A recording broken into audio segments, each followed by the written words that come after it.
Welcome back to the Hard Parking Podcast. I am your host, Jhae Fenning. Coming up in a little bit, we have a treat.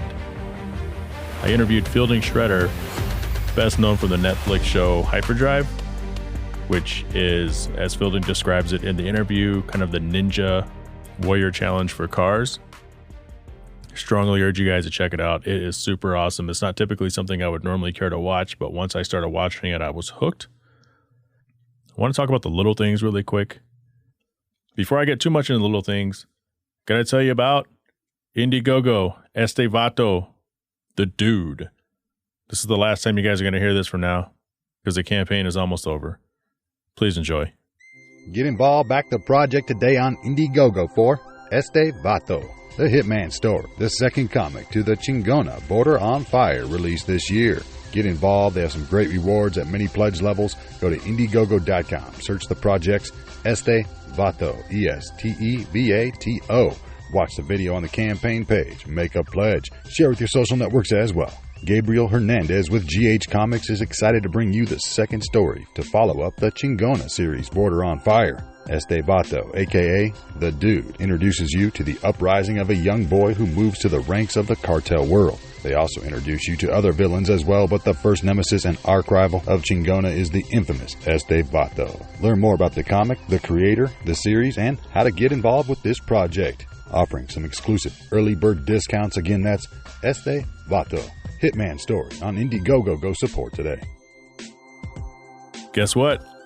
Finally got my shirt. Finally got my Chingona Border on Fire shirt. It's super cool. I'm going to post it up on my Instagram for you guys to see. I put it on there the other day, but I'm going to put it on the actual page. Super cool. Anyway, as I was saying before, Fielding and I met because of the little things. And what I mean by that is by the end of the interview, we talk about the little things that kind of brought us together. In a sense. Details. You'll see what I mean. But I was sitting back, so as I've said before, multiple times, I have an Infiniti FX35 Sport, 2007. It's a little older vehicle, 177,000 miles on the odometer for people that aren't familiar with that lingo. And the headlights, I have, like most of us, the headlights get old and crappy, like someone's toes, I guess. Old and crappy, and you really can't see through them, and they're super dirty. And you use those headlight kits on them, and it never stays clean. But I just kept pushing that off. I kept pushing it off. And that car, I almost never wash it. It's dirty.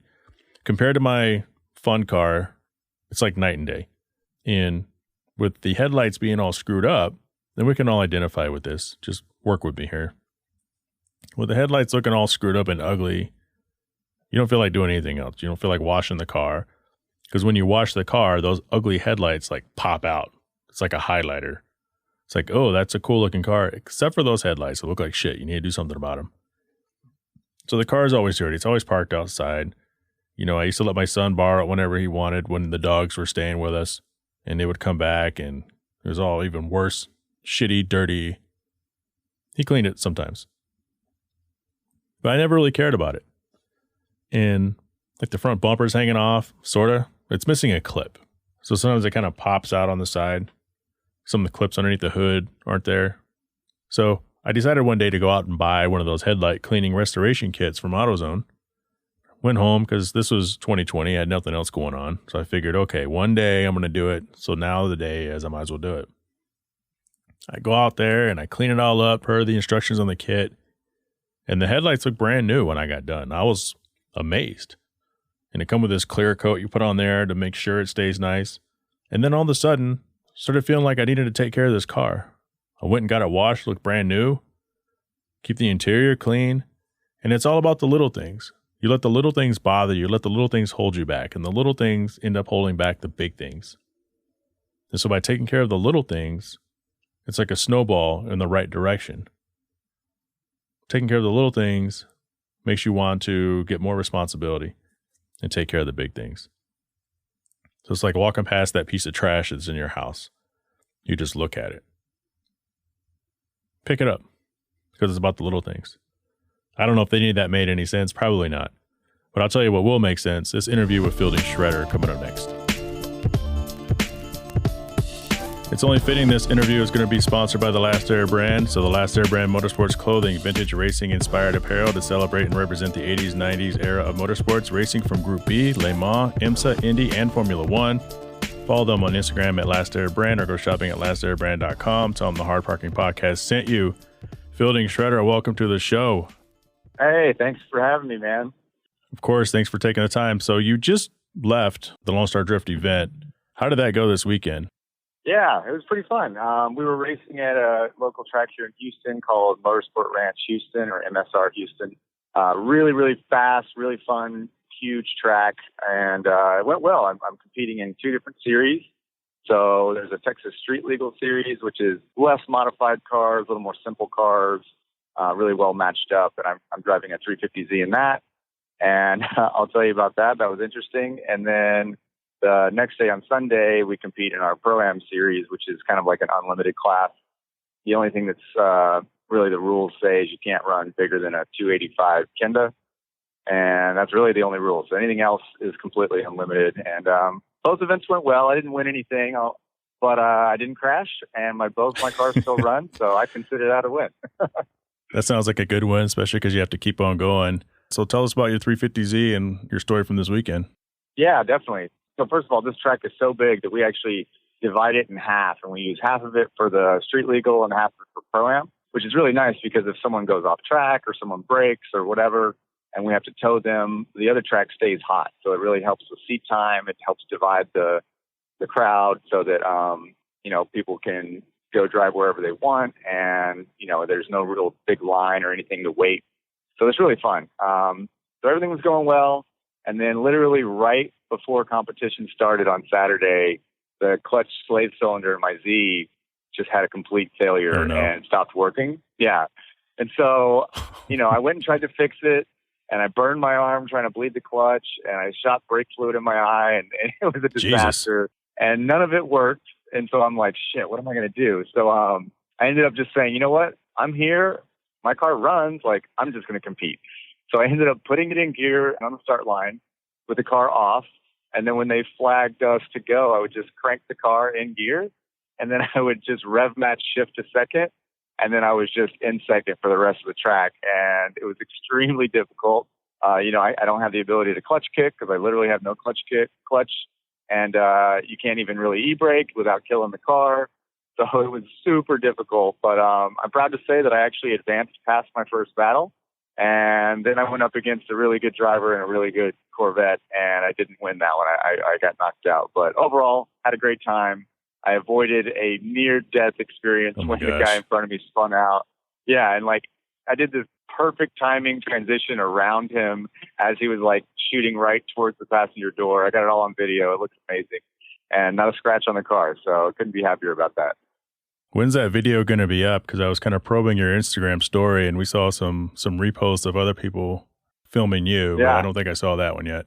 So I did post a small clip of it on my wall if you go to my Instagram, and you can see it, a little short, less than 10-second video, but you just get to see me almost get creamed and avoid it by a very, very narrow margin.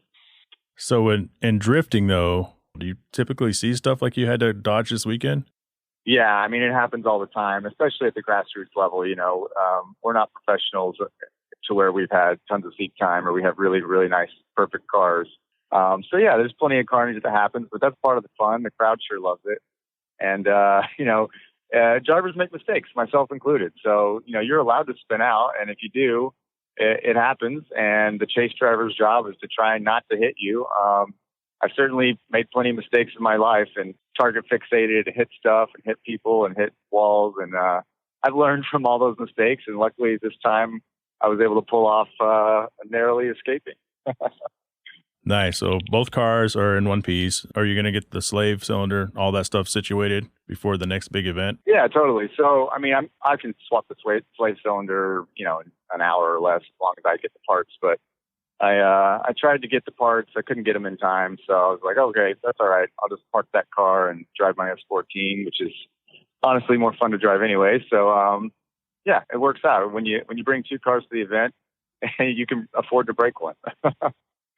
On my last episode, One of the listeners had asked about a starter sports car for their son, and I had thrown out like a 350Z. What advice would you give somebody for starting out? And we're not talking even drifting, just in period, because I would imagine with the Audi's driving experience and some of the other opportunities you've had, like even with the new Supra, you know, what are your thoughts on the 350Z? It's just like a starter daily sports car. Yeah, I mean, honestly, I think it's a fantastic platform. It's really reliable. It's not expensive, which is the best part.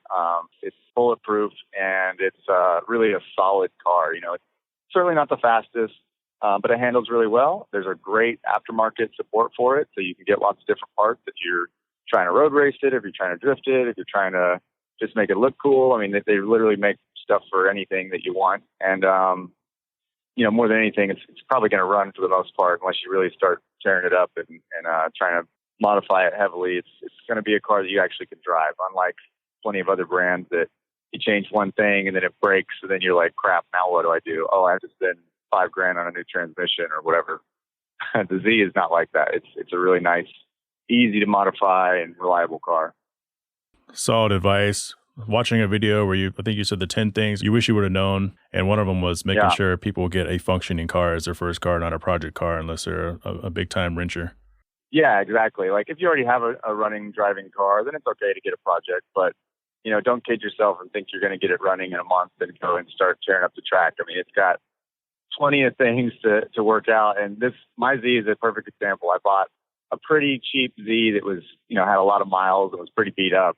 And I did a lot of work on it, on the suspension, and like cleaned it and sanded it and painted it and stuff. But it's still got its own fair share of gremlins.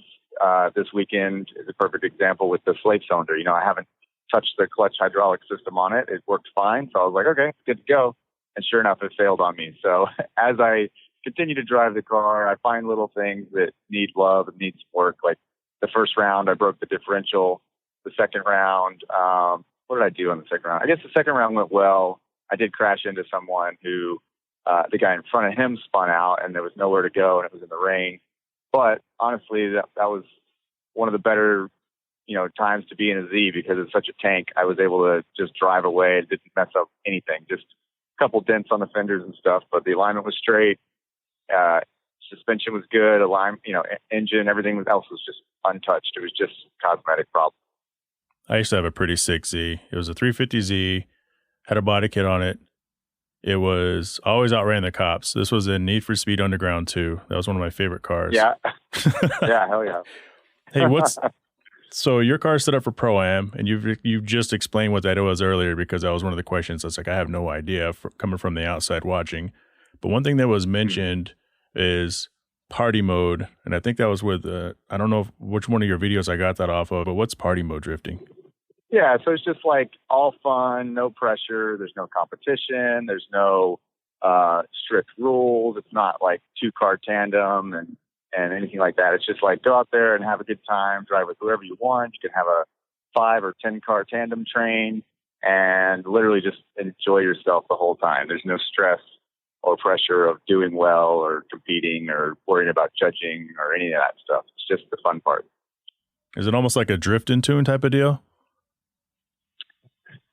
It's just like, you know, at the end of a competition event, when all the cars are, you know, whatever cars are still running, or if it's just the whole weekend's just a fun weekend where there is no competition. That's what I mean by party mode. Just like, let's go. And even better, like we have an event every year called Lone Star Bash.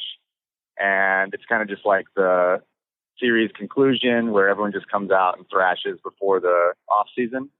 So what I'll typically do is take all the unbroken body panels off my car, and we call it buggy mode because it just looks like a little buggy or a little go-kart. There's no body work on it. And then I can just drive as hard as I want and be a complete idiot and not really worry about cracking up my car. You know, I might hurt the suspension a little bit, but that can be fixed in the off season. But I'm not going to destroy a body kit or, you know, total a car or have to like focus on being as fast as possible. It's more just about having a good time. And, you know, that's party mode. Nice. Sounds like a lot of fun. It sounds like a lot of fun to participate in, and it sounds like it'd be a lot of fun for fans just to kind of sit back and kind of watch. Yeah, absolutely. It looks like absolute chaos. There could be 5 cars, there could be 10 cars, there could be 20 cars, literally in a long train on track, all drifting at the same time. Some taking the right line, some not. Some of them, driving fast cars, some slow cars, anything in between. And it's like, that's when all the crashes happen typically, or, the rubbing of the doors, because people are jamming and they're just going back to back to back to back. They almost never stop. And depending on the course setup, we do have hot lap tracks where there is no start stop. It's just full loop. You go as much as you want until your tires are dead or your car's overheating, and just, have a blast. That kind of reminds me, it's a completely different sport, but when I was a kid, we used to always go to those, I guess I'm going to call them Camel because Camel was a sponsor, like the Camel Supercross events. And on the first lap, when all of the bikes jump at the same time, it looks like a giant train jumping in the sky. And it was like, there was almost nothing more cool at the time. And it's the same thing when I'm watching all these cars drift around a corner. It's like a one centipede that's losing some of its parts along the way. Right. Exactly. And all the smoke and parts flying, and, yeah. every now and then a car will hit their bumper against the wall and it'll go flying up, or a fender or whatever. And it's really entertaining. And that's, I think, why so many people, love drifting, is because it is all the best parts of motorsports crammed into one lap, So what are some of the biggest difference between Formula D and what you guys do? And from my observation, because I couldn't really find much on this, because I know your guys, you spend blood, sweat, tears, all your money into your cars. Like, those are your cars. Is one of the big differences Formula D basically like factory cars and company cars? Yeah, I mean, Formula D are mostly, privately owned cars. The driver almost always owns the car. There are a few exceptions, of course, but the biggest difference really is the money. Formula D is, the most premier drifting series in the world. It's where the best of the best bring the best cars to compete. And, it is absolutely just astounding the kind of speeds and performance they get out of these cars, mainly because there are very few rules. I don't know if you knew this, but Formula D has the most horsepower on cars that go around turns, so not drag racing, but than any other form of racing or auto racing in the world. So on grid at any time, there are 800 to 1,400 horsepower cars. Jeez. Lining up against each other. I mean, the Dean Kearney's Viper is a twin turbo V10 with nitrous. It literally makes 1,400 horsepower. And they spend an astronomical amount of money compared to someone like me or someone in the grassroots or pro-am level drifting. So that's the biggest difference. Now, another difference is, of course, the competition format. They're very regimented. They have extremely strict ruling. They have, very professional judges that give you the exact line, the exact moment. They tell you when you can accelerate and when you can brake. And if you hit the brakes in an acceleration zone, you lose straight up.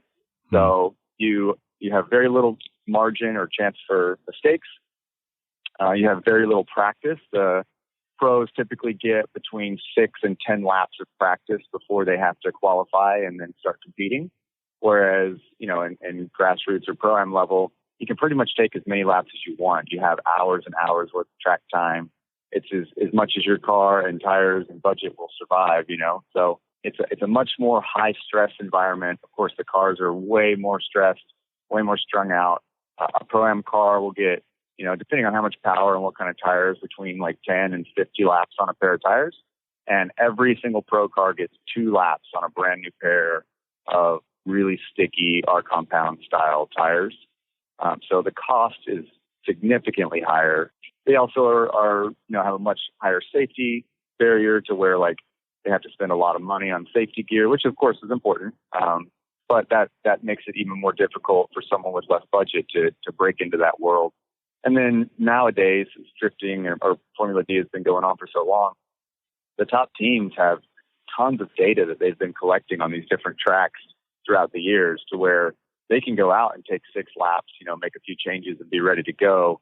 Whereas if you're a new person or a privateer or just, getting into the sport, you don't really have any of that data or that knowledge. So you're starting at a much greater disadvantage trying to go up against these guys that are probably better funded and have a more professional team. They have pro suspension engineers and data guys, and they have a tuner on site that plugs his laptop in after every lap. And it's a lot more like pro racing or any kind of pro motorsports, Right. versus, my style drifting, which is just, you do what you can with the tools you have at your disposal and just go and try and have as much fun as you can. Yeah, yours, and you touched on it earlier. It seems like the grassroots approach would be a lot less stressful and probably a little more fun, although you're trading it probably for a decent amount of money. I don't know how much Formula D drivers get, but at the same time, it seems like you were having a hell of a lot of fun doing what you were doing. And I think that because our society is kind of interesting how we kind of look and judge, and you're still one of us, that's Fielding Shredder. He's one of us. He's cool. Yeah, well, so that's actually another misconception. A lot of people think that race car drivers make money and that, if you go win, you make $1 million and stuff, but that's 100% not the case. And especially in drifting, like first place in a Formula D event, I think it's $5,000. That team probably spent closer to $80,000 to $100,000 that weekend. Right. So they made $0 ever. Even if you win first place, you get nothing. And that's if you don't crash. If you crash your car, you spend even more money. And of course, like I mentioned, the tires, they go 2 laps, and their tires are probably $400 a pair, whereas my tires are half that, and they last 10 times as long. So the cost differential is significant. And then, their car costs between $100,000 and $500,000 for the top tier teams, whereas my car, is significantly less than that. And you don't even have to have a really high built car to compete in Pro-Am. You can have a pretty simple setup. And if you're a decent driver and you have a little bit of luck on your side, then you're okay. Is that something you would ever want to do? Yeah. I would love to drive in Formula D, especially in Pro 2, which is the second tier. I think my skills are there, but my car is certainly not. I don't have the financial backing. I don't have the full team or the full package. So, for example, if a sponsor approached me and said, "Hey, we want to give you $50,000. We want you to go compete in Formula D," I would actually say, "Thank you for the offer. That's very, nice of you, but I'm going to have to decline because out of that $50,000, I'm going to have to raise another, $50,000 to $75,000 just to be able to make it to every round. And then I'm probably going to get my ass kicked by the much better prepared teams. So I'm just going to get pissed about it." And, whereas on the flip side of the coin, if a team came to me and said, "Hey, we've got a car, we've got a team, we've got mechanics, we've got, everything ready to go. We really like you. We think you can do well. We want you to drive for us. Will you be our driver?" I'd be like, hell yeah. I would 100% love to be a part of a team as a driver, but as a, full, a team owner, a crew chief, a mechanic, an engineer, a data guy, a media guy, and a driver. That is so much on my plate that I couldn't do it, so I would not want to stress myself out like that. And it just wouldn't be worthwhile to me. No, that totally makes sense. I actually have a question about that in a little bit, but let's get to Hyperdrive. That's where people are actually listening. So we're going to go from 15 listeners to probably 30 in this episode. Awesome. So most people know you're from there. Not everybody, because based on my research, you've been doing this for a while. You've been doing the Lone Star, or you've been drifting for over 10 years, I think, or you've been with Lone Star for 10 years. So you have people in the grassroots community who know who you are. But most of us know you from Hyperdrive. I know you from doing the Future Collector Car Show, and I thought I'd seen clips of you on Hyperdrive, but once I actually watched the show, I was like, I've never seen this show. And I got to tell you, my story is when I started watching that, I'm like, oh, I know that guy. That guy's badass. That guy was in my corner. Come on. And then, spoiler alert, when you crashed out, I was like, you know what? Fuck this show. I'm not going to watch the rest of this, but I'm glad I watched the rest of it. So funny you say that. That's like one of the worst parts about that show is the fact that so many people, especially my friends or fans of me that were watching it because of me or for me or whatever, when they saw that episode, they just stopped watching it. I'm like, no, you guys got to watch the end. You missed the best part. Don't stop watching to the end. So I have to make sure to tell everybody, if you're watching the show and the shit hits the fan, don't turn it off. Just trust me. There will be, a payoff in the end. Just keep watching, push all the way through the end. So, but yeah, that was definitely, Hyperdrive as a whole was one of the craziest things I've ever done in my life. It was absolutely like an unreal experience. It felt like it was just like a video game, or like it was fake while I was there on set, because I'm like, there's no way this is really happening to me in my car right now. Like, what is going on? Yeah, and I won't ruin it for the people, because everybody, I urge you guys to go. You have to watch it, because I don't watch hardly any motorsports shows. I don't watch Top Gear. I don't watch any of that stuff. I mean, I'll watch an episode here and there, but I don't religiously watch it. That show was awesome. I'm glad I watched it. Everybody listening, you need to go watch it. You know, I think they did such a good job when they were editing it. And, you know, I will admit some parts of it are a little cheesy. Some parts are a little over the top. You got to, take TV, it for what it is. It's entertainment. It's a TV show. Like, you guys who are all the gearheads at home might be like, oh, he said that wrong or whatever. It's like, okay, just relax, just enjoy it, have a beer, and just take it for what it is. But the driving in it and everything in it is real, and it's 100% unedited, and like, there's nothing embellished. Everything that happened actually happened in the show. Everything that you saw was the first take. There was no second takes. There was no redos or do-overs or practice. Nothing like that. It was all hot, first time out the gate. You got to do it your first try. So everything you saw me do in that show was literally the first time I had ever tried that. And at least on set, of course. So like a handbrake turn, I've done 100 times up at Lone Star event. But when I did it on the track on Hyperdrive and the other stuff too, jumping through the containers and the backwards entry, all that was first time out of the gate, praying that it works out and hoping for the best. Well, here's the thing, though, that a lot of people watching at home, and obviously I wouldn't have known, but I went back and watched some of your videos when you answered your questions about Hyperdrive, is not only did you get no practice, like, were you guys even able to walk the course a few times or just nothing? So the only thing like that we got was we all piled into a big old van, and we drove kind of through the course. So like there was a lot of construction going on. Parts of it were blocked off or being changed. So we kind of did a drive through, like a dry run. We were not allowed to walk the course at all. We were not even allowed to walk on set anywhere outside of our little pit area without having a golf cart escort us. It was like, I'm sure, an insurance thing or whatever, but they wouldn't let us go anywhere. They had big, heavy equipment and guys everywhere, people running cable and camera guys. And the crew was 300 people for that show. So it was a massive crew. They were literally pouring concrete and rolling out tarmac and laying tar and building these crazy, obstacles the entire time we were there. So some of the stuff like the leveler, we never got to drive the van over the leveler. They wouldn't do that. So they would just drive kind of next to the leveler and be like, okay, after light box, you got to go over to the leveler. Once you're done with that, then you come this way and you go through the walk on water. And same thing with that. Like, we didn't drive through the walk on water. They just pointed at it and then we drove around it. So that was another really difficult part, is that, they would tell you the track map of the night that night. And then you kind of study. It was just basically a printout of Google Maps with like a Sharpie line drawn through it. And it said, okay, you just go this way. And then you're like, okay. And I just memorized it as best I could. And, I have a spotter there. My best friend, Michael Van Schellenbeck, was there. He was really, helpful with that. And he had to memorize it too. And that was it. Like, some people would tape the track map like on their dash and stuff. Sure. And, like, try and a video memorize game it that way. But yeah, I mean, it was, not in baby mode. It was definitely like, okay, here you go. This is your one clue, and try not to screw it up. And even a couple of drivers did go the wrong way and had to backtrack. And I mean, there's literally one part where, if you go the wrong way, you could end up like outside of the facility on the highway, like at a gas station. And you're like, oh crap, where am I? This is definitely not, turn 4 of Hyperdrive.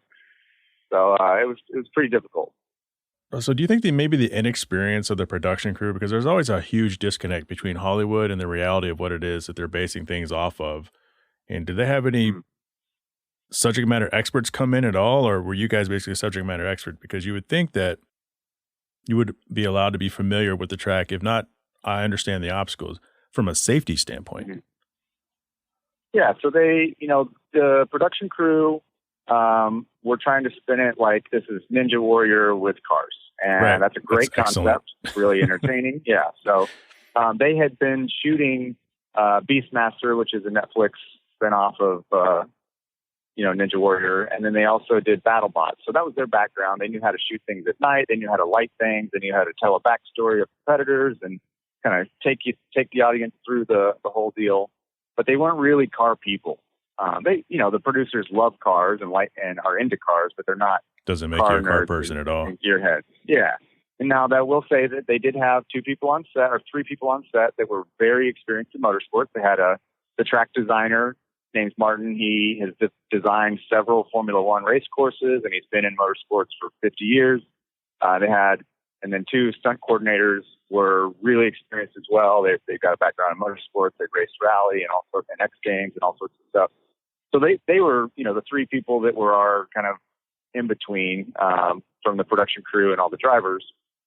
But they were spread pretty thin. They were worried about safety and about making the track work, and they had to test it with the Hyperdrive car, which was a stock GTO with a roll cage in it. And so we didn't get a lot of opportunity to pick their brain or do any help with designing or anything like that. We just were kind of along for the ride, and then they would just tell us what to do. They made sure it was as safe as they could, but there's always an element of danger with any kind of motorsports.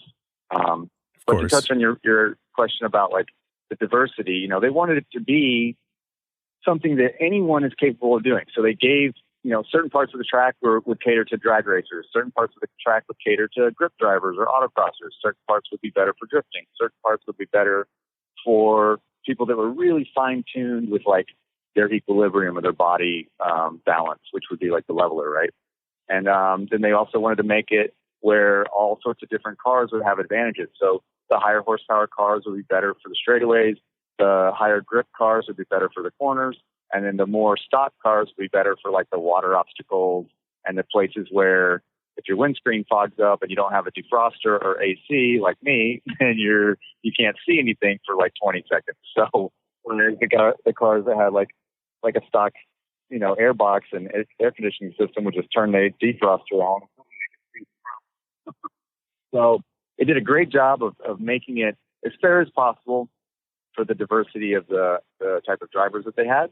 And I think what was really nice is that it showcased the real skills and ability of drifters to control their cars. A drifter has such amazing car control because we're essentially controlling a car that's out of control that, we might not be the best road racer or the best drag racer, but we can get through that part okay. But then when it comes to something that really requires some finesse and some car control, we can shine.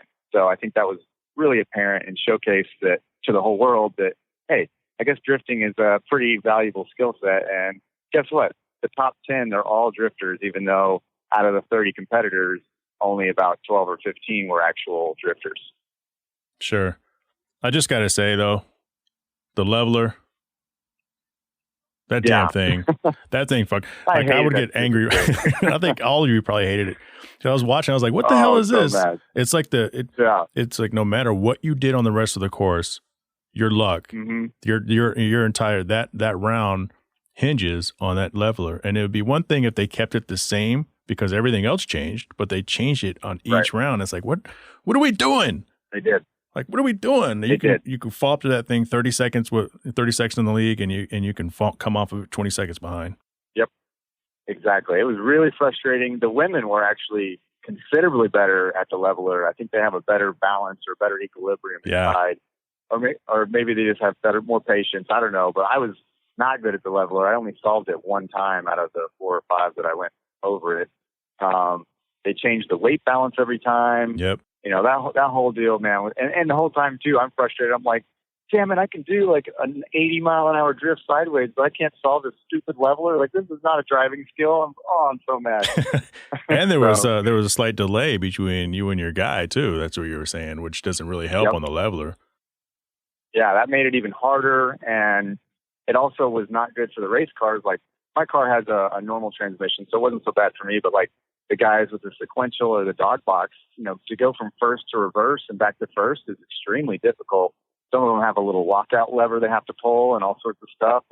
It was tough, man. It was not easy at all, despite it just being a bridge that you have to drive on. It was way harder than that. How long did it take to film an actual episode? It feels like it's all done in one night, except for when you start off with 30 people, and they didn't show us everybody.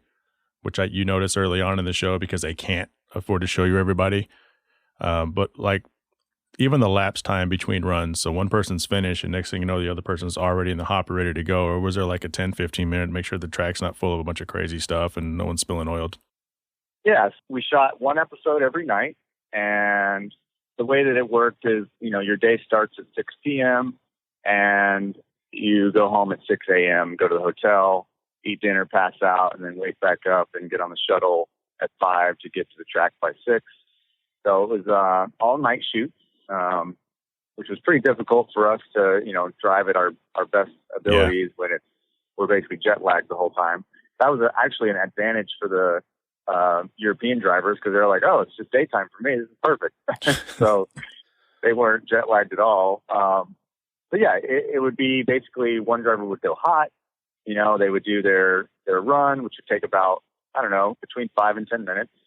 And then there would probably be 2 to 10 minutes of break time in between. If they had to reset the course, they had to go out and, reset all the targets and whatever, depending on the night. Make sure that the track was good. Everyone back in positions. Okay, next driver, go. So, the first night, they only did 10 cars per night, as you saw. So it was 10 cars. Maybe it took closer to like a half an hour for each driver all in because we had a pre-race interview, then we had a safety check, then we had a comms check and everything. They check our harnesses, they check our communications, they check our cameras, all that stuff. Then we pull up to the start line, we do our run, and then at the end, we do our little donuts or our victory thing, and then we pull out for a post-race interview. And while I'm doing my post-race interview, the next driver is already getting strapped in and, getting teched in and comms checked and all that sort of stuff. So they tried to make it run as smooth as they could. Of course, there were problems. You saw when Atsushi jumped his car on the leveler. Yeah. That was insane. And he ended up like hurting his car pretty bad. And so they had to do some cleanup after that, which delayed. And then of course the Corvette driver like smashed into the aluminum light poles. That took about, I think, 8 hours to fix. So that delayed us an entire night. Yeah, because that entire structure was bent and his Corvette was all tore up. And that was on the very first night too. So that delayed production, but they eventually caught back up. And in total it was 3 weeks of shooting. We had about a week of just preliminary stuff where we were doing suit fitting and glamour shots with the cars and pre-interviews and, making sure that all of our spotters came in, and we had some issue with the international drivers getting their cars through custom, all that sort of stuff. But once we started attacking the track, it was 2 straight weeks of every night, 6 p.m. to 6 a.m. So it sounds like you had a blast. Would you say that? Yeah, it was definitely the most like rigorous and stressful thing, but at the same time, I loved every minute of it. So I would totally do it again. That's awesome. And you're fun to watch on TV, which always helps.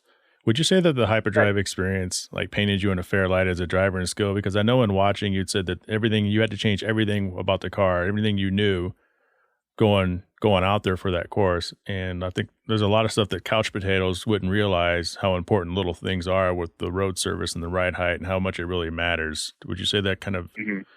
Right. Yeah. I mean, there's always that element of like, oh, I wish I had done this or that. They had to keep it pretty secret in terms of letting us know what to prepare for. They told us almost no information, but that was by design. They didn't want anyone to have a competitive advantage. The foreigners that had their cars shipped, 2 or 3 months before ours did, would have had even less time to prepare. I think honestly, they probably didn't even know all of the obstacles that they were going to be able to get, built and designed and safe before shooting. So they didn't tell us everything. They told us just basically you need to bring a rear-wheel drive car and it needs to be as reliable as possible. And, they were like, don't worry about it. And I'm just like, no, it's not don't worry about it. Like, you have to understand, everything I do to this car is going to make it worse in one way and better in another way. And then of course, with the preparedness thing, like I mentioned, we didn't get any practice. That was another thing that, like, had I been able to practice the course at least once or twice, I would have been tremendously better at both my speed, my, proximity, my targets, all that sort of stuff I would have been able to be a lot better at. Now, luckily for me, I'm a pretty experienced driver. I'm pretty comfortable in my car. So I think they painted me in a great light. But I think some of the other drivers that felt underprepared, or maybe they, were really thrown into the deep end, it was more difficult for them. And another thing that people don't realize, and I said this on my YouTube video, is it's not just driving to the course as best you can. There's a lot of couch drifters and couch drivers. They're like, oh, I could have done that. It's like, yeah, maybe you could have done that, but could you have done it your first try with all the pressure on, with 10 4K cameras in your face and giant lights literally blinding you, and no practice? And they say, okay, you ready? Go. And it's all the pressure on. Now you got to do it. You got to do it. And you got one try. And oh, by the way, try and make it look like you're having fun, even if you're terrified. Right. Even if you're stressed the fuck out. Yeah. I mean, and that was the big part, is that, like, a lot of the drivers, you could see on their face, it was just like ghost white, or their eyes were gigantic because they're just scared. And I don't blame them. I mean, I think a lot of the drivers got kind of a bad rap online, but it's like, just like I said, I mean, that was our first try ever. A lot of these guys are like autocrossers or grip drivers, and then you're asking them to do a handbrake turn or a reverse 180. It's like, I've never done that before. When would I have ever needed to do a reverse 180, on the racetrack? That's stupid. No one would ever do that. And it's like, okay, well, you got to know how to do it now. Those are the type of things that would have been really nice as a heads up. We can't tell you where it's going to be, but make sure these 15 things you familiarize yourself with, just in case. Obviously, you couldn't familiarize yourself with the leveler, but just the car maneuvering, that would have been, I think that's kind of the inexperience, I think, of the production crew doing the automotive Ninja Warrior. Yeah, but I think they're pretty experienced and they know what they're doing. They wanted mistakes to happen, and they, that makes good TV. They don't want people to be so practiced and regimented to be able to nail every obstacle. They want you to make mistakes. They want crashes, as long as they're safe. That's what makes it entertaining. And that's another reason why they didn't hire or approve any pro drivers or pro teams. They wanted it to be grassroots or amateur level, where the, crowd at home could relate, and the audience could, appreciate that they brought their own car that they built in their garage with their own money. Not very few people were like wealthy. I mean, there were a couple of wealthy drivers, but most of them were like me, where it's just like, yeah, I've been building this car paycheck to paycheck, and it's the best I can afford with the tools in my own hands and, my own budget. Like, it's not like I just went and got this car. Some people just brought a nearly stock car. They were like, I don't want to tear up my race car. I'm just going to bring this one, and I don't care if it gets totaled. You know what I mean? So they did a good job of that. That's a fantastic response, actually. Did you get to meet Charlize? I did not. I wish I did. So many people have asked me that. I did not get to meet her, unfortunately. She was not on set. So that was unfortunate. But I hear she's awesome. Maybe one day. Yeah, maybe one day. So yeah, Hyperdrive behind you. What's the coolest thing that has happened to you outside of your social media growth because of the show? I don't know. I think, it's kind of weird, like going to the Costco and having someone recognize me and like, oh my God, are you doing Shredder? I'm like, yeah, that's me. Like, holy crap, can I take a picture? I'm like, sure, let me just put down my groceries and let's do it. So it's like, it's kind of weird, but it's cool. I mean, I always oblige, and like, it's cool to have some notoriety now. I do have a much larger fan base, and it was easier at SEMA to like ask for sponsorship, because people recognize me and they're like, oh, I know you. I like you. Okay. Yeah, we can work together. But it's not like just an overnight Cinderella story. I don't have people writing me checks and having me drive their cars and like flying me around the world. It's not like that. That would be amazing. But, I'm still just kind of a normal guy, still trying to drift my car and just have a good time. Well, you appear incredibly likable. I really enjoyed the interaction that we had. And I think you'll agree there's a certain responsibility that comes along with any bit of notoriety. So when someone comes up to you out and about, you can't, even if you're having a rough day, you can't really afford to be a complete jerk because they don't know about your day. And that's, all you know is like, oh, I met Fielding Shredder today. He was a freaking dick. Yeah, you're 100% right. And I actually, that's a very important thing to me personally, because, I look up to a lot of great drivers and pro drivers and stuff. And I've certainly had an experience where I finally get to meet one of them, and I'm just like, hey, man, I'm such a big fan. I really love your driving style or whatever. And one time, one of them was a complete dick to me, and I was like, you know what? Fuck you forever. Like, I can't even believe that I have put any energy into, liking your program and rooting for you at races. Like, oh my God, I hate you so much now. Like, I'll never, ever talk to you again or talk about you or tell anyone that you're cool. Like, you suck. And so I'm just like, you know what? I certainly don't want to be that guy. Like, I just got lucky to be on this show. And other than that, I'm a normal guy that just wants to drive my car. And if I was a jerk to someone just for being a fan, like that's just messed up. Yeah. I can't even imagine really what that's like. I've had a small version of that. My car, as you saw it before, when it was wrapped, was on gears and gasoline. And I've had people come up to me at gas stations that have recognized the car. Not me, but definitely the car. And it's kind of the same deal. But there's like that fine line of everybody wants to meet and talk and you're gassing up and you say hi to everybody. But eventually you have to be like, all right, guys, I got to go. Hopefully I wasn't a jerk to anybody, and it's just, right. There may be somebody at some point, but as long as you're just you and you do the best you could, Yeah, and there's certainly a balance. Like I've been at dinner with Aaron Kaufman, not to name drop, but just for an example, and right. he's a very well recognized person. And these kids came up and like in the middle of his dinner, they like came and like just stood next to him and were like, "Hey, can you sign this?" And it was just like a receipt paper. And he's like, he was nice. He was like, "Yeah, but I'm having dinner right now. I'd appreciate it if you would wait till I'm finished chewing my steak." So I just think that, there's always a time and a place and a way for an approach to do it. And so as long as you're cool about it and you're not too, aggressive, then I think most people will give you the time of day. Yeah, for sure. When you do your events now, do you think people are gunning for you? Are other drivers like, hey, that's fielding, you're pretty cool, or you ain't shit? I mean, have you seen any of that kind of fun stuff kind of happen after doing the show? Yeah, I mean, I think in my personal experience, because I'm pretty humble, and I certainly, have, when I was early 20s, I was a lot more cocky, and now I realize like that's terrible, and I was not even worthy of doing that. But now I'm just like, you know what, that's not the way to go through life. So for me personally, I think people are always cool and relate, and no one really dislikes me. I mean, of course, I've got a couple haters, but who doesn't, right? Well, that's when you're doing something, when you have haters. Yeah, true.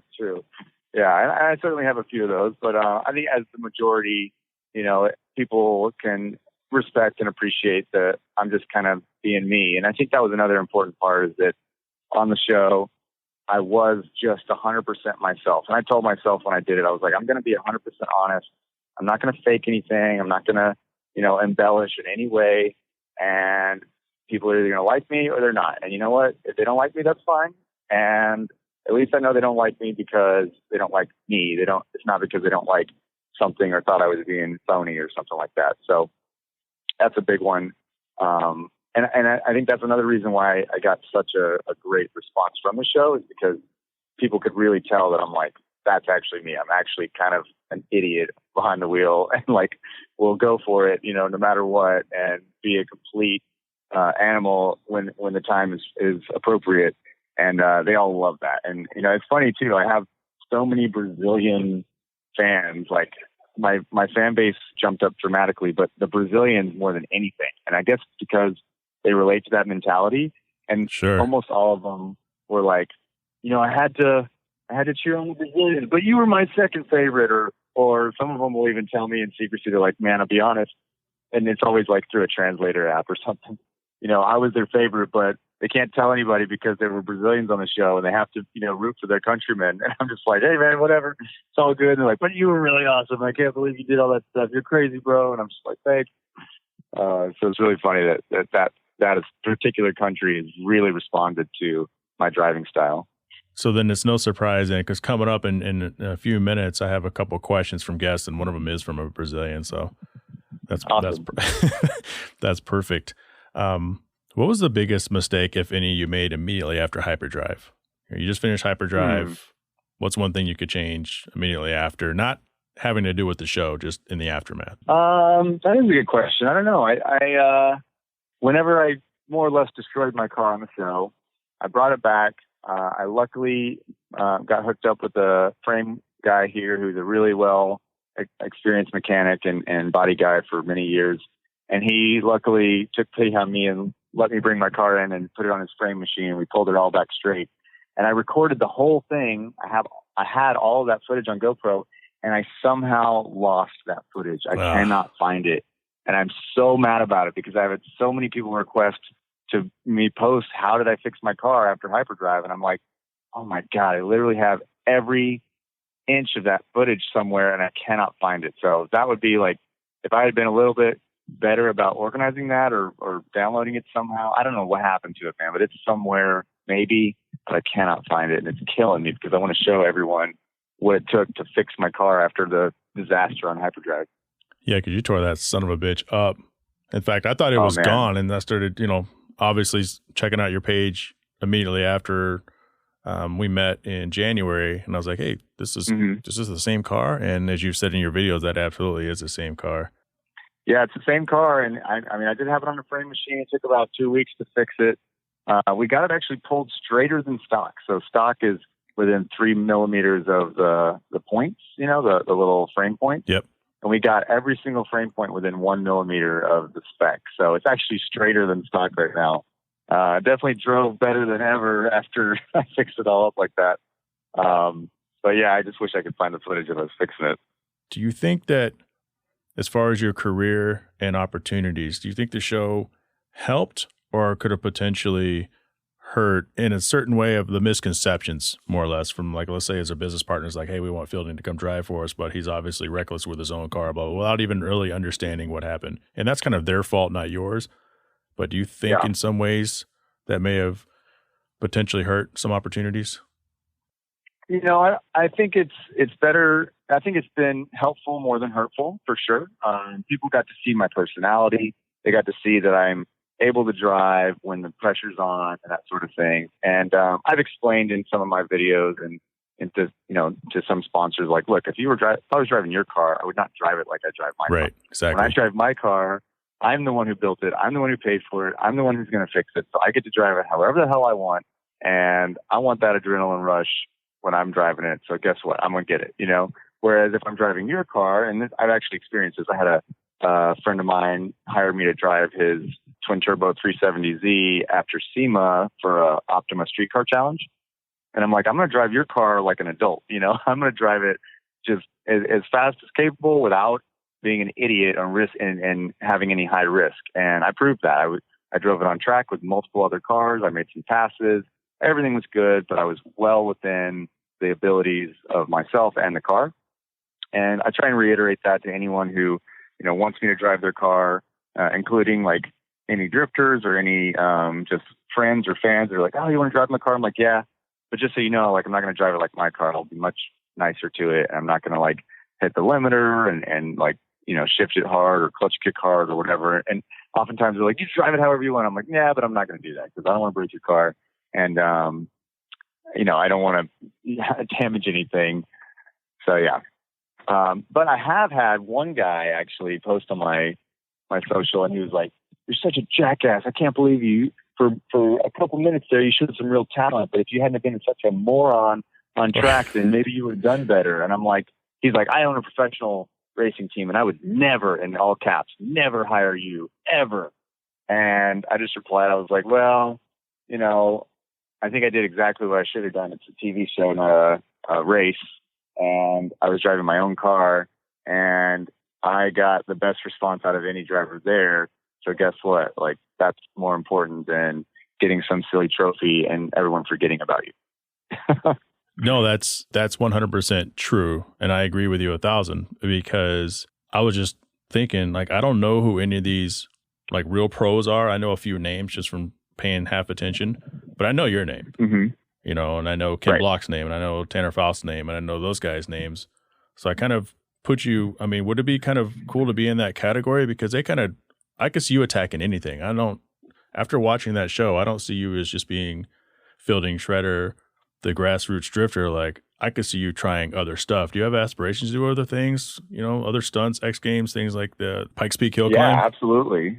In fact, I had a really, really cool year set up that got completely boned because of this COVID thing. Yeah. man, I had some really cool stuff on the horizon that I was going to do. And hopefully I can still do in the future if things can recover. But, man, this coronavirus just screwed me so bad. I had been invited to, just for a couple of them, I don't want to say them all because sure, they may never happen, but like I got invited to be a guest driver at Hyperfest this year in Virginia, and they were going to put my booth right next to Adam LZ's, and I was going to be like a featured driver with a guest spot. They were paying all my expenses, all this stuff. I'm like, oh my God, I feel like an actual rock star now. Like I've never been invited somewhere, much less have my expenses paid and then put in like a premier spot next to a person with millions of followers or whatever. That's what I'm talking about, man. You know, yeah. And same with like Grid Life. I was going to go to the entire Grid Life tour. I was going to, you know, be able to sell merch and give ride-alongs and do all this cool stuff and activations. I had a couple of brands that wanted me to be like a partner with them and come out to their events and drive their cars and do all this stuff. And like, I even had one international drift team that was going to pay all of my expenses to go and drift their car in France in the professional French drifting series. And I was like, oh my God, like that is a dream come true. And all of that is completely off the table now. And I'm just like, oh my God, how could this have been like, this is the worst possible time. This could have been the best year of my life. Instead, I'm like just still stuck here in Texas, travel ban, can't sell anything, can't go anywhere, can't do anything. I'm just like, oh my God, this is the worst. Like my whole life is just blue balls now. Well, hey man, here's the 2021, because those opportunities, the good thing about it is everybody got screwed. So I think it'd be a big mistake if people didn't, you know, extend those invites to you for 2021, 22 and forward, man, because that's what I like to hear. That's what I want to see in seeing a guy like you out there, because it's like, I think the world is behind you, man. Well, I appreciate that, man. I really do. And that means a lot because this is all I want to do in life. You know, I don't aspire to do anything else besides just be in motorsports. And my goals are really just to keep enjoying motorsports. You know, I don't want it to be a job. I don't want it to be stressful or for me to hate my life because I'm doing things I don't want to do. I'm certainly ADD enough to jump around and do whatever. I mean, I had a rally car that I was building that I still could build, but that's kind of dried up a little bit because of the sponsorship and stuff that I'm lacking, and other disciplines too. Like I would love to do X Games, as you mentioned. I would love to do Top Gear type stuff. I would love to maybe be a host for a TV show or something. I don't know, like any number of things. I'm game to try it out. If it's fun and I get to drive something cool and continue my career and not have to go get a 9-to-5 that I hate my boss, then hey, I'm in. I'm all for it. You want to go back and work at those 3 jobs that you had before? Well, I mean, you have the look, you have the personality, you have the skill. So it's going to happen for you. Let's get you out of here on this. Okay. I have 4 questions for you from guests. All right, let's get them. Number 1 is from, and I'm going to slaughter this, Cauedk, Cocked. I don't know. I'm a Brazilian guy, and I would like a drift class in New Hampshire. Is this possible? So I think he's asking if he were to bring you out to New Hampshire, would you give him some drift classes? Yeah, absolutely. I mean, that is one of my professions by trade, is a driving instructor. Yep. As you probably saw in my video, I teach rally racing, I teach grip driving at Circuit of the Americas, and then I teach drifting at Texas Drift Academy. So I can pretty much teach it all. I can even teach stunt driving. I taught, this is something that not a lot of people know, I taught the stunt drivers for John Wick 3 how to do all the stunts that they did. Oh, that's awesome. Which actually, they kind of pissed me off because like they show up at the school and they're like, all right, we need to know how to do a J turn. We need to know how to do a handbrake turn. We need to know how to do a reverse 180. We need to know how to do like a parking stop. And I was like, okay, what for? And they're like, well, we're the stunt drivers for John Wick 3. I'm like, hold on. You guys were hired as stunt drivers to do all these things, and you don't know how to do them? Right. What the hell? That's funny. Why isn't that my job? Why aren't I getting paid, however many thousands of dollars you're getting to do all that stuff? Anyway, so I taught them all how to do that, and by the end of the weekend, they were ready to rock, so. That's pretty cool. Yeah, if someone wants to hire me to come and train them, like literally anywhere in the world, I will totally do it. If they fly me out, provide the car and the tires and the track insurance and the rental and all that stuff, I'll gladly coach you and teach you how to do whatever kind of driving you want to do. I'm down. That's an awesome answer. So Rad or Die asks, do you feel the show, Hyperdrive, represented the pro drift scene in a way that did it justice? Shout out to Hyperdrive. Appreciate it. She's a friend of mine now after meeting her at the same place I met you at that car show. But yeah, so I don't think that it was supposed to show pro drifters, and so no, I don't think it showcased the pro drift scene at all. I mean, pro drifting is all about tandem. This didn't have any tandem in it. Pro drifting is all about like ridiculous cars making an insane amount of smoke for 30 seconds and with judges, you know, and this was about time start to finish. This is more like a rally with some obstacles thrown in. Ninja Warrior. And, yeah, I mean, it's Ninja Warrior. It wasn't drifting at all. So I would say no, it did not showcase or portray pro drifting in any sort of way. But I think that's actually for the better, because it's a totally different sport and a different spectacle that the crowd can watch, and it's something that's appealing to a much broader audience because they understand it. You know, a normal person who, I don't know, is into let's say skateboarding or biking or whatever, they watch drifting, they're like, what the hell is going on? These guys are morons, and why are their tires already smoking? Like, what? This doesn't make any sense at all. And so, and that's true. Like, if you just have never seen it before, you watch it, you're like, that's cool, but like, what the hell is even happening? Whereas if we're like, there's a start and finish line, you got to get to it first. It's like, oh, okay. They're just trying to get there as fast as they can. Right. So Joey Luna asked, did you think you were going to nail that iconic reverse drift you did in Hyperdrive? Mm-hmm. Yeah. So that was my most proud moment of the entire show. It's episode 8. It's in the last chance qualifier where I'm up against the Lamborghini. So as I said, you know, everything you saw was first take. There was no practice. There was no chance to try that. And I that wasn't premeditated, meaning when I was at the start line, I didn't say, okay, I'm going to go backwards into this last pylon. But when I was coming out of that last target zone in drift, the right side of the car was all loaded up. And I knew that if I tried to straighten the car, slow the car, and then turn it with the Lamborghini that's already ahead of me, like, it was going to be too slow. So I was like, you know what? I'm going to try a Ken Block maneuver and go backwards and try and loop the nose around the pylon that I got to get around. And I mean, I pulled it off, and holy shit, I even surprised myself. I mean, I was definitely trying to do that, but I didn't even know if I was going to nail it, especially as good as I did. Luckily, it all played out okay, and you know, I didn't run out of talent in the middle of that corner. But yeah, that was a lot of fun, and even surprised myself. That's awesome. And then finally, well, almost finally, Sean Patton, 14-year-old. Always have to get the kids' questions in. Would you ever start Shredder Racing Drift School? So I kind of have started that. I have my 350Z was supposed to be also a trainer. It takes a lot of work and money to get to where I can do my own little like shredder racing training. Right. And I don't know if I would have my own school, because that would unfortunately take too much effort and energy away from, you know, my own kind of drift competitions that I want to do and drift events. So I think the better approach, which is what I decided to do and am doing, is as an instructor for another drifting school. Like I said, here in Texas, I'm an instructor for Texas Drift Academy. So you can drive a 350Z just like mine. I'll be in the passenger seat with you. You'll get the same experience, only you'll pay a much lower cost than it would be if I had to do it all by myself. So because of that, like, you know, it's better for everyone. It's better for me because it's less stress, and it's better for the client because it's way less money.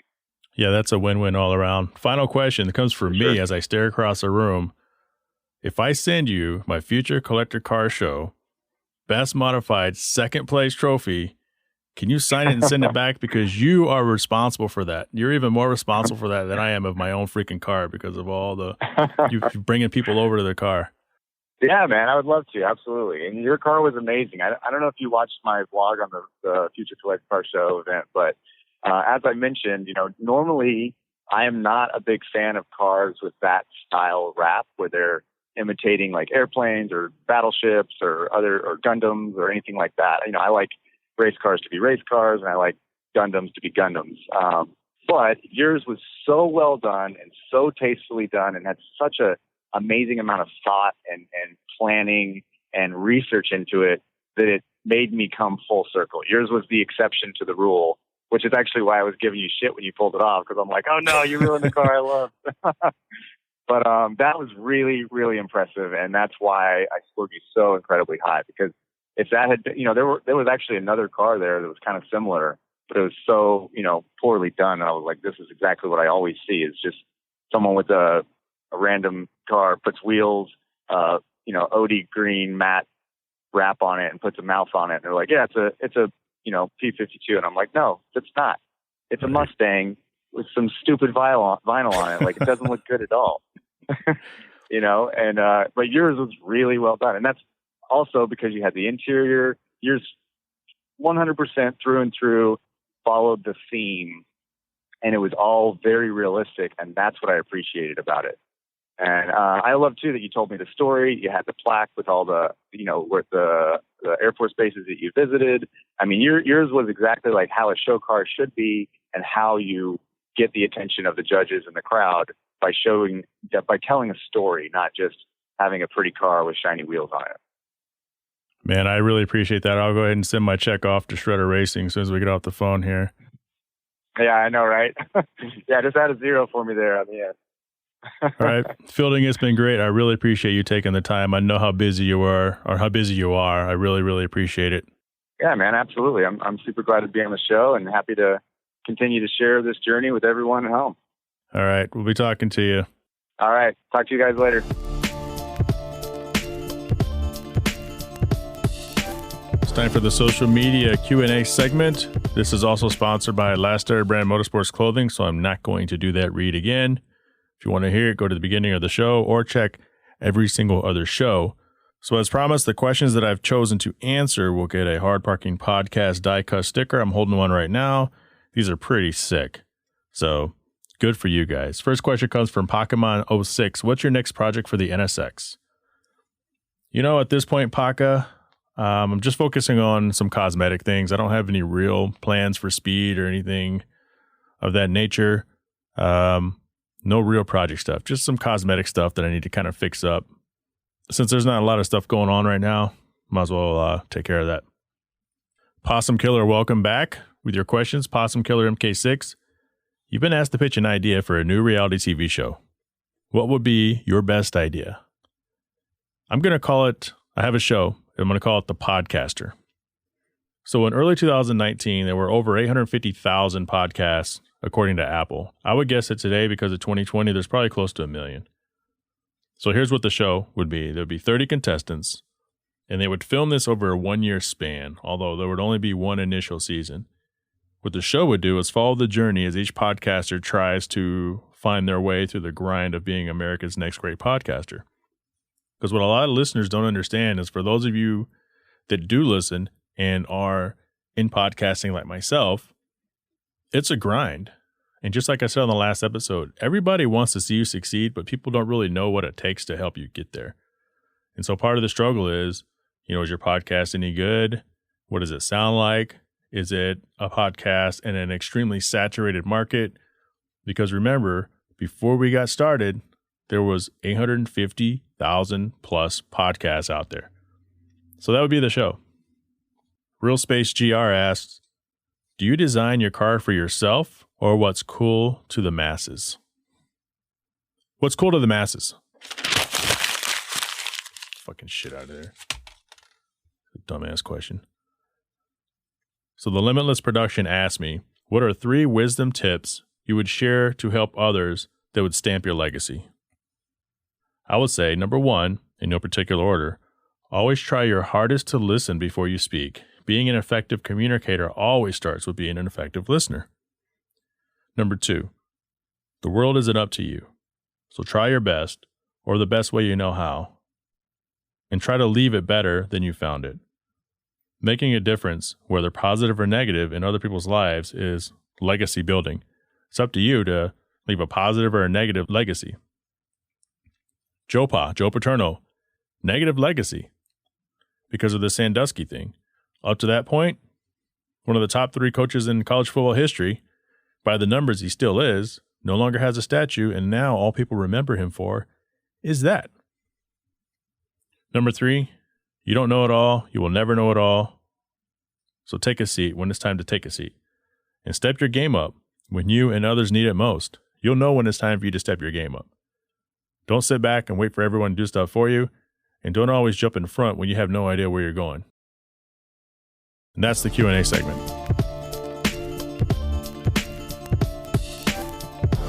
I want to thank Fielding Shredder for taking time out of his very, very, very busy schedule to join the show. Hope you guys enjoyed that interview. Go ahead and hit like, subscribe. If you have any feedback, send it to me at hardparkingpodcast@gmail.com. If you want to get a hold of Fielding, you can follow him at Instagram at Shredder Racing, all one word. So SHREDDER Racing. So there's 2 R's in there. Shredder Racing on Instagram. Check out his website, fieldingshredder.com. Send him a little message, send him a note, tell him hi, tell him you heard him on the podcast. Super awesome guy, man. Shredder Racing on Twitter. I'm going to buy some stuff from him. I'm going to obviously send that trophy of mine to him. It's a small trophy. It's super cool, but don't you think it's pretty cool? I think it's pretty cool. Also, guess what? I got a job finally after 4 months. So starting that back up very soon. If you want to follow me on Instagram, you can hit me up at Jhae_travels. That's JHAE_travels. Or if you want to see some car stuff, check me out at NA2NSX on Instagram, YouTube, Hard Parking Podcast, Twitter, Hard Parking Pod, Facebook, Hard Parking Media, yada, yada, yada, yada. Thinking about opening up a Patreon. What do you guys think? Patreon? You can support the show for as little as 99 cents a month. That's nothing. That's like 3 cents a day. I've got 2 of you. Can we make it 3? I want to thank my sponsors, as always. Higher Quality Detail out of Tempe, Arizona. Last Air Brand Motorsports Clothing. Been with me a long time. DressUpBolts.com. Kuya Automotive. Last but not least, NSX Channel on Instagram, your number 1 source of NSX content anywhere. Thank you. Thank you, everybody, for believing me. Let's do this. Let's grow this thing together.